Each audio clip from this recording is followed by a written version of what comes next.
نحمده ونصلي ونسلم على رسوله الكريم أما بعد أعوذ بالله من الشيطان الرجيم بسم الله الرحمن الرحيم إياك نعبد وإياك نستعين صدق الله مولانا العظيم اللهم صل على سيدنا محمد وعلى آل سيدنا محمد وبارك وسلم۔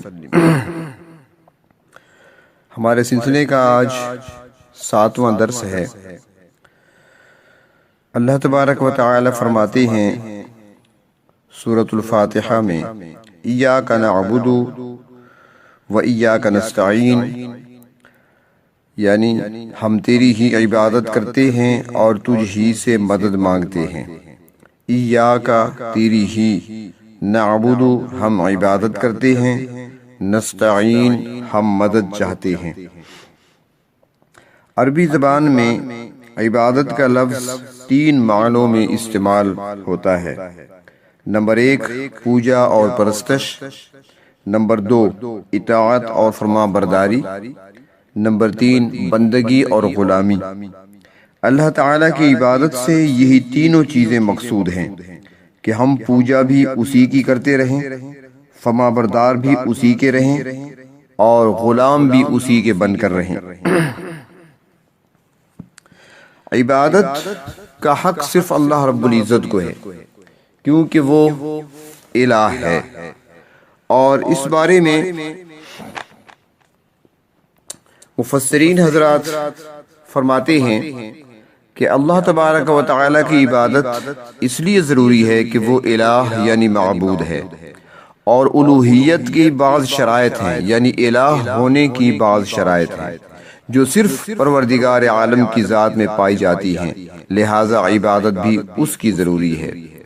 الوہیت کی پہلی شرط واجب الوجود ہونا ہے، یعنی عبادت کے لائق وہ ہستی ہے جس کا وجود خود بخود ہے اور کسی دوسری ہستی کا عطا کردہ نہیں۔ یہی چیز خدا تعالیٰ کو باقی مخلوق سے ممتاز کرتی ہے۔ باقی ہر چیز کا وجود اللہ رب العزت کا عطا کردہ ہے، جبکہ اس کا اپنا وجود خود بخود ہے۔ فارسی میں اللہ تعالیٰ کو خدا اسی لیے کہا جاتا ہے کہ اس کی ذات خود بخود ہے۔ الوہیت کی دوسری شرط قادر مطلق ہونا ہے، یعنی عبادت صرف ایسی ہستی کی ہو سکتی ہے جو اپنی منشا کے مطابق جو چاہے کرے اور اس کے راستے میں کوئی رکاوٹ نہ ہو۔ اس لیے قرآن پاک میں جگہ جگہ آتا ہے ان اللہ علی کل شیء قدیر، اللہ تبارک و تعالی ہر چیز پر قادر ہے اور وہی قادر مطلق ہے۔ الوہیت کی تیسری شرط علیم کل ہونا ہے۔ عبادت صرف اسی ذات کی ہو سکتی ہے جو کائنات کے ذرے ذرے سے واقف ہو اور کوئی چیز اس کے علم سے باہر نہ ہو۔ یہ شرط بھی صرف اللہ تعالی میں پائی جاتی ہے۔ ہر چیز کا ازلی ابدی علم صرف اسی کے پاس ہے۔ واللہ بکل شیء علیم، اور وہی ہر چیز کو جاننے والا ہے۔ الوہیت کی چوتھی شرط خالق ہونا ہے۔ ہر چیز کو پیدا کرنے والا بھی صرف اللہ تعالی ہے۔ قرآن پاک میں صراحت کے ساتھ موجود ہے اللہ خالق کل شیء، وہ ہر چیز کو پیدا کرنے والا ہے، کسی اور نے کسی چیز کو بھی پیدا نہیں کیا، ہر چیز کا وہ خالق ہے۔ امام شاہ ولی اللہ محدث دہلوی رحمت اللہ علیہ اپنی تصنیف حجت اللہ البالغہ میں جلد 1 میں وہ تحریر فرماتے ہیں کہ توحید کے 4 درجات ہیں، ان میں سے 2 درجوں میں تو سب مومن، کافر، مشرک وغیرہ متفق ہیں، مگر باقی 2 درجوں میں کفار و مشرکین اہل ایمان سے علیحدہ ہو جاتے ہیں۔ فرماتے ہیں توحید کا پہلا درجہ واجب الوجود ہونا ہے۔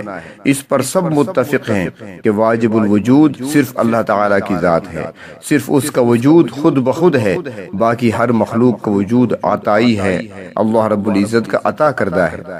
توحید کا دوسرا درجہ صفت خلق ہے۔ کسی سے پوچھیں ہر چیز کا خالق کون ہے تو کہیں گے کہ خدا تعالی۔ کوئی اسے گاڈ کا نام دے، کوئی اسے ایشور کہے، جو نام بھی دیا جائے، لیکن عقیدہ سب کا یہی ملے گا آپ کو کہ ہر چیز کا خالق وہ اللہ رب العزت ہے۔ صرف دہریوں کی قلیل تعداد، تھوڑی سی تعداد جو دنیا میں پائے جاتے ہیں، جو انکار کرتے ہیں، تمام مذاہب کا انکار کرتے ہیں، اس کے علاوہ جتنے مذاہب ہیں سب کا یہ عقیدہ ہے کہ ہر چیز کا خالق اللہ رب العزت ہے۔ توحید کا تیسرا درجہ وہ تدبیر ہے۔ پہلے دو درجے واجب الوجود ہونا، اس پر سارے کے سارے متفق ہیں اور سارے کے سارے ایک ہی عقیدہ رکھتے ہیں۔ دوسرے نمبر پر خالق ہونا، اس پر بھی سارے کے سارے متفق نظر آتے ہیں۔ لیکن تیسرا درجہ تدبیر، یہاں آ کر کافر و مشرک اہل ایمان سے علیحدہ ہو جاتے ہیں۔ ایمان والوں کا نظریہ ہے کہ ہر چیز کا تدبیر کنندہ یعنی مدبر اللہ تعالی ہی ہے۔ سورۃ الف لام میم سجدہ میں موجود ہے، یدبر الامر من السماء الی الارض، آسمان کی بلندیوں سے لے کر پستیوں تک ہر چیز کی تدبیر کرنے والا اللہ تعالی ہے۔ یہاں آ کر نجومی یعنی ستارہ پرست اور مشرک علیحدہ ہو جاتے ہیں۔ نجومی ستاروں کو مدبر مانتے ہیں یعنی ان کے اندر تاثیر مانتے ہیں، اور دوسرے مشرک کوئی بتوں میں تاثیر مانتا ہے، کوئی جنات میں تاثیر مانتا ہے، کوئی فرشتوں کے اندر فرشتوں کو مدبر مانتے ہیں۔ وہ یہاں پر شرک کے اندر مبتلا ہو جاتے ہیں۔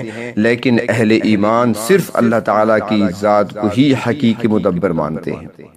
توحید کا چوتھا درجہ عبادت کا ہے۔ عبادت انتہائی درجے کی تعظیم کا نام ہے، انتہائی درجے کی تعظیم۔ یہاں پر بھی لوگ شرک میں مبتلا ہو جاتے ہیں۔ ایمان والے کہتے ہیں کہ عبادت صرف اسی ذات کی ہو سکتی ہے جو واجب الوجود ہے، جو قادر مطلق ہے، جو علیم کل ہے، جو نفع دینے والا اور نقصان دینے والا ہے اور ہر چیز میں متصرف ہے۔ مگر مشرک لوگ عبادت میں بھی دوسروں کو شریک کرتے ہیں، کچھ بتوں کے آگے سجدہ کرتے ہیں، اور کسی نے جنات کو معبود بنا لیا، کسی نے فرشتوں کو معبود بنا لیا، کسی نے ستارہ پرستی شروع کر دی اور مختلف قسم کے معبود اپنے بنا لیے، جبکہ اہل ایمان صرف اللہ رب العزت کی ذات کو ہی حقیقی معبود اور الہ سمجھتے ہیں۔ عبادت کے اندر انتہائی درجے کی تعظیم پائی جاتی ہے۔ ہر چیز دنیا کے اندر جو پائی جاتی ہے اس کی دو صورتیں ہوتی ہیں، ایک اس کی ظاہری صورت ہوتی ہے اور ایک اس کی باطنی صورت ہوتی ہے۔ ظاہری صورت کو آپ جسم سے تعبیر کر سکتے ہیں اور باطنی صورت کو آپ روح سے تعبیر کر سکتے ہیں۔ تو ہر چیز کا ایک جسم ہے یعنی ظاہری صورت، اور ایک روح ہے یعنی باطنی صورت۔ تو عبادت کے اندر ایک تو ظاہری صورت ہے اور ایک اس کی باطنی صورت ہے۔ مثلا نماز ہے تو نماز کے اندر دونوں صورتیں پائی جاتی ہیں، قیام، رکوع، سجدہ، بیٹھنا، کھڑا ہونا، جھک جانا، یہ ظاہری صورتیں ہیں۔ اور اس کی باطنی صورت وہ دل کے اندر انتہائی تذلل، انتہائی عاجزی، انتہائی انکساری، انتہائی خشوع اور خضوع کا اختیار کرنا، دل کے اندر پیدا کرنا، یہ باطنی صورت ہے۔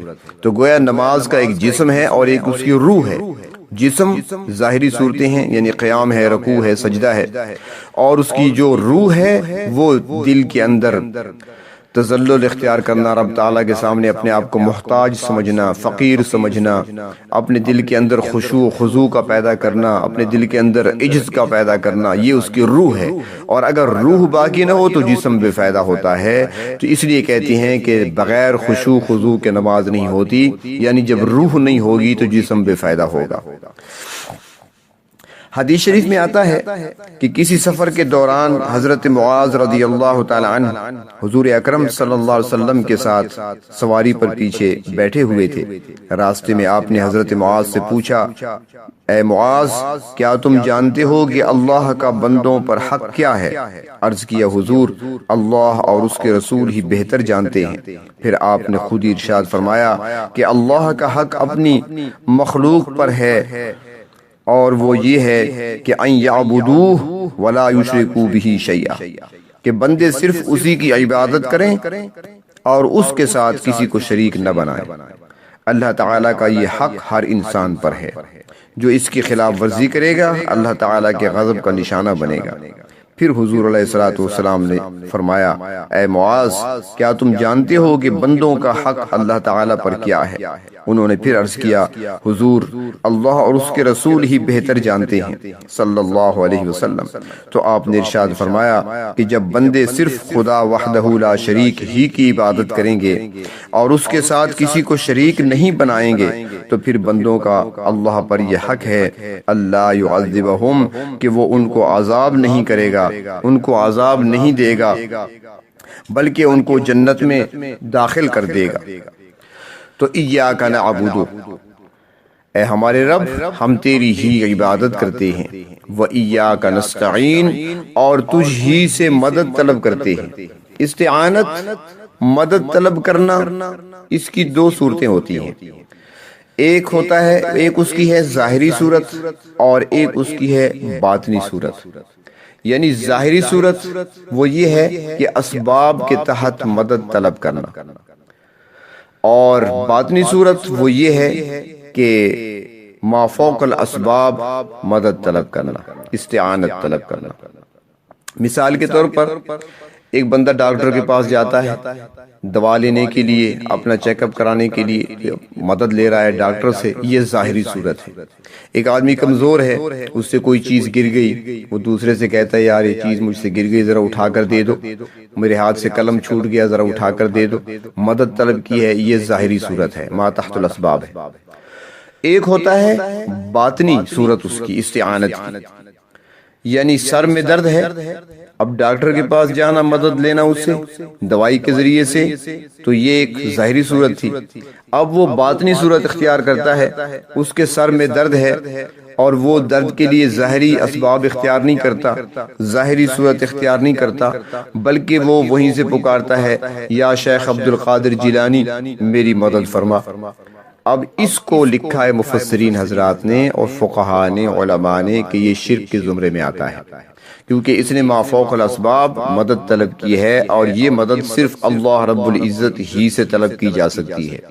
تو چونکہ عبادت میں اور استعانت طلب کرنے میں، مدد طلب کرنے میں لوگ غلطی کر جاتے ہیں، شرک کا ارتکاب کرتے ہیں، اس لیے اللہ رب العزت نے یہاں پر سورۃ فاتحہ میں دونوں کو اکٹھا بیان کر دیا، عبادت کا ذکر بھی اور ساتھ استعانت کا تذکرہ بھی، اس لیے فرمایا یہاں پر اکٹھا کہ لوگ ان دو چیزوں میں غلطی کر جاتے ہیں اور گمراہی کی طرف چلے جاتے ہیں۔ تو جس طرح عبادت صرف اور صرف اللہ رب العزت کی جاتی ہے، اس کے علاوہ انسان کسی کے آگے نہیں جھک سکتا، تو اسی طرح انسان اللہ کے سوا کسی اور سے باطنی صورت میں ما فوق الاسباب وہ مدد بھی طلب نہیں کر سکتا، استعانت بھی صرف اور صرف اللہ رب العزت سے لے گا، مدد بھی اللہ رب العزت سے مانگے گا۔ اگر کہیں پکار کی ضرورت ہوگی تو صرف اور صرف اللہ رب العزت کو پکارے گا، یہ اہل ایمان کی صفات میں سے ہے۔ تو اس لیے فرمایا ایاک نعبد ہم تیری ہی عبادت کرتے ہیں، وایاک نستعین اور تجھ ہی سے مدد چاہتے ہیں یا تجھ ہی سے مدد مانگتے ہیں یا تجھ ہی سے مدد طلب کرتے ہیں۔ اللہ تبارک و تعالی ہمیں اپنے در پر جھکنے کی اور اپنی عبادت کا حق ادا کرنے کی اور اپنے سے ہر وقت مانگنے کی توفیق عطا فرمائے۔ وآخر دعوانا ان الحمد للہ رب العالمین۔